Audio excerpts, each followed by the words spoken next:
ಪ್ರಧಾನ ಸಮಾರಂಭದ ಈ ವೇದಿಕೆಯ ಮೇಲೆ ಆಸೀನರಾಗಿರುವ ಮತ್ತು ಈ ಕಾರ್ಯಕ್ರಮದ ಕೇಂದ್ರ ಬಿಂದು ಕರ್ನಾಟಕ ಸರ್ಕಾರದ ಲೋಕೋಪಯೋಗಿ ಸಚಿವರು ಮತ್ತು ನಮ್ಮ ಆತ್ಮೀಯರಾದಂಥ ಶ್ರೀಯುತ ಸತೀಶ್ ಜಾರಕಿಹೊಳಿ ಪರವಾಗಿಲ್ಲ, ನಾನು ಮಾಡುವಂಥ ಕೆಲಸ ಕಾರ್ಯಗಳು ಶಬ್ದ ಮಾಡಬೇಕು ಅನ್ನೋ ತತ್ವದಲ್ಲಿ ನಂಬಿಕೆ ಇಟ್ಕೊಂಡು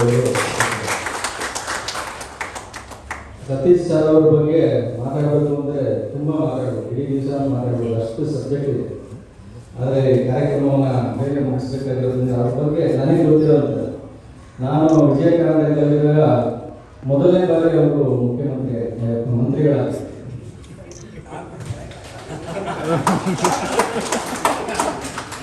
ಮಂತ್ರಿಗಳಾಗಿದ್ದರು. ಅವಾಗ ನನಗೆ ಆಫೀಸಲ್ಲಿ ಸತೀಶ್ ಸರ್ ಅವರು ಇಂಟರ್ವ್ಯೂ ಮಾಡಬೇಕು ಅಂತ ಹೇಳಿ ನಾನು ಒಂದು ಅರ್ಧ ಗಂಟೆ ಇಂಟರ್ವ್ಯೂ ಮಾಡೋಷ್ಟು ಕ್ವಶನ್ಸ್ ಬರ್ಕೊಂಡು ಹೋಗಿದ್ದೆ. ಸತೀಶ್ ಸರ್ ಜ್ಞಾಪಕ ಇದೆಯೋ ಗೊತ್ತಿಲ್ಲ, 7 ನಿಮಿಷ ಕೊಟ್ಟರೆ ಸರಿ. ನೀವು ನಂಬಲ್ಲ, ನನ್ನ ಇಂಟರ್ವ್ಯೂ 10 ನಿಮಿಷದಲ್ಲಿ ಮುಗಿದಾಯಿತು. ಎಲ್ಲ ಪ್ರಶ್ನೆಗಳಿಗೂ ಅವರು ಸೈಲೆಂಟ್ ಆಗಿ ಹೌದು ಇಲ್ಲ ಹೌದು ಇಲ್ಲ ಇಷ್ಟೇ. ನನಗೆ ಅವತ್ತು ಗೊತ್ತಾಯಿತು ಇವರು ಜಾಸ್ತಿ ಮಾತಾಡಲ್ಲ, ಆದರೆ ಇವರು ಕೆಲಸದಲ್ಲಿ ತಮ್ಮ ಶಕ್ತಿ ಸಾಮರ್ಥ್ಯವನ್ನು ತೋರಿಸ್ತಾರೆ ಅಂತ. ಆಮೇಲೆ ಇನ್ನೊಂದು ಇನ್ಸಿಡೆಂಟು ನನಗೆ ಚೆನ್ನಾಗಿ ಜ್ಞಾಪಕ ಇದೆ. ನಮ್ಮ ಬೆಳಗಾವಿನಲ್ಲಿ ರಾಜಶೇಖರ್ ಅವರು ಮಗಳು, ನಾನು ಮುಖ್ಯಮಂತ್ರಿಗಳು ಮತ್ತು ಸತೀಶ್ ಸರ್ ಇನ್ನೊಂದು MLA ಫ್ಲೈಟಲ್ಲಿ ಹೋಗ್ತಾ ಇದ್ರು. ಫ್ಲೈಟು ಹೋಗ್ತಾ ಹೋಗ್ತಾ ಏನೋ ಒಂದು ದಾವಣಗೆರೆ ಹತ್ರ ಹೋಗಿರಬೇಕು, ಸಿಕ್ಕಾಪಟ್ಟೆ ಮಳೆ ಕುರುಗು ಸಿಡ್ಲು ಎಲ್ಲ ಬಂದರು. ಆ ಫ್ಲೈಟು ಮೇಲೆಯಿಂದ ಒಂದು ನೋಡಿ ಕೆಳಗಡೆ ಬಿದ್ದೋಗಿ ಟೈಟಾನಿಕ್ ಹೋಗ್ತಾರ ಇಲ್ಲಿ ಆಡ ಸ್ಟಾರ್ಟ್ ಆಗೋಯ್ತು. ನಮಗೆಲ್ಲ ಫುಲ್ಲು ಗಾಬರಿ. ನಾವು ಇದರಲ್ಲಿ ಏರ್ ಹೋಸ್ಟೆಸ್ ಹೆಣ್ಮಗಳು ಕೂತಿದ್ರು, ಆ ಹೆಣ್ಮ ಬಚಾವ್ ಬಚಾವ್ ಬಚಾವ್ ಅಂತ ಕೂಗ್ತಾರೆ. ಹಂಗೆಲ್ಲ ನಾವು ಮುಗೀತು, ಕತೆ ಕ್ಲೋಸಾಯಿತು ಅಂದ್ಕೊಂಡಿದ್ವಿ. ಆದರೆ ಸತೀಶ್ ಅವರು ಮಾತ್ರ ಕೈ ಕೊಡ್ಕೊಂಡು ಆರಾಮಾಗಿ ಕೂತಿದ್ರು, ರಿಯಾಕ್ಷನ್ನೇ ಇರಲಿಲ್ಲ. ನಾನು ಬೈಕಲ್ಲಿ ಕಷ್ಟ ಮುಖ್ಯಮಂತ್ರಿಗಳು ಅಯ್ಯೋ ಇವತ್ತು ನಮ್ಮೆಲ್ಲ ಇನ್ನರ್ಜನ್ಮ ನಮಗೆ ಎಲ್ಲೋ ಬಚಾವಾಗುತ್ತೆ ಅಂತಂದು ನಾನು ಸತೀಶ್ ಸರ್ ಅವರು ಹೇಳಿದೆ, ಸರ್ ಏನು ಸರ್ ನಾವು ಇಷ್ಟೆಲ್ಲ ಕೆಲಸಗಳು ಓಡಾಡ್ತಾ ಇದ್ದೀವಿ, ಒಂದು ಅಕ್ಷರ ಮಾತಾಡಿಲ್ಲ ಸರ್ ಅಂತ. ಅವ್ರು ಇಷ್ಟು ಹೇಳಿದ್ರು, ನೋಡಪ್ಪ ನಾವು ಟೈಮ್ ಏನಾಗಬೇಕು ಅದೇ ಆಗಿದೆ, ನಾವು ಹೋಗೋ ತಕ್ಷಣ ಏನು ಕೈ ಸರಿ ಹೋಗ್ತಾರೆ. ಹೀಗಾಗಿ ಆಮೇಲೆ ಎಲ್ಲರೂ ಹೇಳ್ತಾರೆ ಸತೀಶ್ ಅವರು ಜಾಸ್ತಿ ಮಾತಾಡಲ್ಲ ಅಂತ. ಆದರೆ ಸಮುದ್ರ ಯಾವತ್ತೂ ಕೂಡ ಶಾಂತವಾಗಿ ಇರುತ್ತೆ. ಆದರೆ ಸಮುದ್ರದ ಆಳಕ್ಕಿಳಿದಾಗಲೇ ಅದ್ರ ಶಕ್ತಿ ನಮ್ಗೆ ಗೊತ್ತಾಗುತ್ತೆ. ಯಾವುದೇ ಸಮಾರಂಭ ಇರಲಿ, ವೇದಿಕೆ ಇರಲಿ, ಅದು 500 ಜನ ಇರಲಿ, 5,000 ಇರಲಿ, 5 ಲಕ್ಷ ಇರಲಿ, ಅವ್ರ ಭಾಷಣ ಹಟ್ ಅಂತ 10 ನಿಮಿಷ ಮುಗಿದ್ರು. ಏನು ಹೇಳಬೇಕು ಅದನ್ನು ಸ್ಪಷ್ಟವಾಗಿ ಜನಗಳ ಮುಂದೆ ಇಟ್ಟು ಅವರು ತಮ್ಮ ಮಾತನ್ನು ಮುಗಿಸ್ತಾರೆ. ಇದೇ ಕಾರಣಕ್ಕೋಸ್ಕರ ಲೋಕೋಪಯೋಗಿ ಇಲಾಖೆ ಸಾಮರ್ಥ್ಯವನ್ನು ಬೆಳೆಸ್ಕೊಂಡ ಮೇಲೆ ಇಲಾಖೆಗೆ ಹಲವಾರು ಕೆಲಸಗಳನ್ನು ಮಾಡಿದೆ. ಲೋಕೋಪಯೋಗಿ ಜೊತೆಗೆ ಜನೋಪಯೋಗಿ ಅಂತ ಕೂಡ ಅವರ ಹೆಸರನ್ನು ಸತೀಶ್ ಸರ್ ಅವರು ಬೆಳೆಸ್ಕೊಂಡಿದ್ದಾರೆ. ಇವತ್ತು ಸನ್ಮಾನ್ಯ ಮುಖ್ಯಮಂತ್ರಿಗಳಾದಂಥ ಸಿದ್ದರಾಮಯ್ಯ ಅವರಷ್ಟೇ ಸ್ಪಷ್ಟತೆ ಮತ್ತು ಖಚಿತತೆ ಇದು ನಾವು ಸತೀಶ್ ಸರ್ ಅವರಲ್ಲಿ ಕಾಣಬಹುದು. ಇದೇ ಕಾರಣಕ್ಕೋಸ್ಕರ ಸಾಮಾಜಿಕ ನ್ಯಾಯದ ಕನ್ನಡಿಯಲ್ಲಿ ಜಾರಕಿಹೊಳಿ ಅವರನ್ನು, ಸತೀಶ್ ಅವರನ್ನು ಸ್ಪಷ್ಟವಾಗಿ ಇವತ್ತು ನಾವು ನೋಡ್ಬೋದು. ರಾಜ್ಯದಲ್ಲಿ ಸಾಮಾಜಿಕ ನ್ಯಾಯದ ತೀರನ್ನು ಹಿಡಿತಾ ಇರುವಂತಹ ಸನ್ಮಾನ್ಯ ಮುಖ್ಯಮಂತ್ರಿಗಳಾದಂಥ ಸಿದ್ದರಾಮಯ್ಯ ಅವರ ಕೈಗಳ ಪಕ್ಕದಲ್ಲಿಯೇ ಸತೀಶ್ ಸರ್ ಅವರ ಕೈಗಳು ಕೂಡ ಇದೆ ಅನ್ನೋದು ಅತ್ಯಂತ ಹೆಮ್ಮೆಯ ಸಂಗತಿ. ಹೀಗಾಗಿ ಸಮುದ್ರದಷ್ಟು ಪ್ರಶಾಂತವಾಗಿದ್ದರೂ ಕೂಡ ಆಳದಲ್ಲಿ ಅವರು ಆಗಾಗ ತಮ್ಮ ಶಕ್ತಿಯನ್ನು ತೋರಿಸ್ತಾನೆ ಇರ್ತಾರೆ. ಮತ್ತು ಯಾವತ್ತೂ ಕೂಡ ಅವರು ನಾವು ನೋಡಿದ್ದೀವಿ ರಾಜಕಾರಣದಲ್ಲಿ ಮಂತ್ರಿಗಳಾಗಿದ್ರೆ ಏನೋ 4 ಮಂದಿರೋ ಥರ ಮಾತಾಡೋದು, ಅವರ ಆರ್ಭಟಗಳೆಲ್ಲ ನೋಡ್ಬೋದು. ಬಟ್ ಯಾವತ್ತೂ ಕೂಡ ಅವರು ರಭಸವಾಗಿ ಆಗಲಿ ಆರ್ಭಟ ಅಬ್ಬರ ಯಾವುದನ್ನು ಕೂಡ ರಾಜಕಾರಣದಲ್ಲಿ ತೋರಿಸ್ಕೊಂಡಿಲ್ಲ. ಆದರೆ ಯಾವ ಟೈಮಲ್ಲಿ ಯಾರು ಎಲ್ಲಿರಬೇಕು ಅದನ್ನು ಇರ್ತಾರೆ. ಬಟ್ ಸೈಲೆಂಟಾಗಿ ತಮ್ಮ ಕೆಲಸಗಳನ್ನು ಮಾಡ್ಕೊಂಡು ಹೋಗ್ತಾ ಇರ್ತಾರೆ. ಆಮೇಲೆ ಯಾವತ್ತೂ ಕೂಡ ಈಸಿ ಚೇರು ಪಾಲಿಟಿಕ್ಸ್ಗೆ ಸತೀಶ್ ಅವರು ಯಾವತ್ತೂ ಅವರನ್ನು ಅಡಾಪ್ಟ್ ಮಾಡ್ಕೊಂಡಿಲ್ಲ. ಒಂದ್ಸತಿ ಗೋಕಾಕಲ್ಲಿ ದೊಡ್ಡ ಮಟ್ಟದಲ್ಲಿ ಪ್ರವಾಹ ಬಂದು ಇಡೀ ಗೋಕಾಕ್ಕೆ ಮುಳುಗೋಗುವಂಥ ಪರಿಸ್ಥಿತಿ ಬಂದಿದೆ. ನಾವು ಮುಖ್ಯಮಂತ್ರಿಗಳೆಲ್ಲ ಊರಾಗ ಆ ಗೋಕಾಕಿನ ಏನಪ್ಪ ಸರಿ ಹೋಗುತ್ತೋ ಇಲ್ಲೋ ಅನ್ನೋಂಥ ಅನುಮಾನ ಕೂಡ ಎಲ್ಲರೂ ಕಾಡಿದೆ. ಆದರೆ ಆ ಜನತೆಗೆ ಒಂದಿಷ್ಟು ಕೂಡ ಕಷ್ಟ ಬಾರದೇ ಇರೋ ರೀತಿಯಲ್ಲಿ ಇಡೀ ಗೋಕಾಕನ್ನು ಮರು ನಿರ್ಮಾಣ ಮಾಡಿಕೊಟ್ಟಂಥವರು ನಮ್ಮ ಸತೀಶ್ ಸರ್ ಅವರು ಅಂತ ನನ್ನ ಸಂದರ್ಭದಲ್ಲಿ ಇಷ್ಟಪಡ್ತೇನೆ. ಅದಕ್ಕೋಸ್ಕರನೇ ಅವರು ಯಾವಾಗಲೂ ಕೂಡ ಕಷ್ಟದ ಹಾದಿಯನ್ನೇ ಆಯ್ಕೆ ಮಾಡಿಕೊಡ್ತಾರೆ, ಅದರಲ್ಲಿ ಸಕ್ಸಸ್ ಕೂಡ ಆಗ್ತಾರೆ.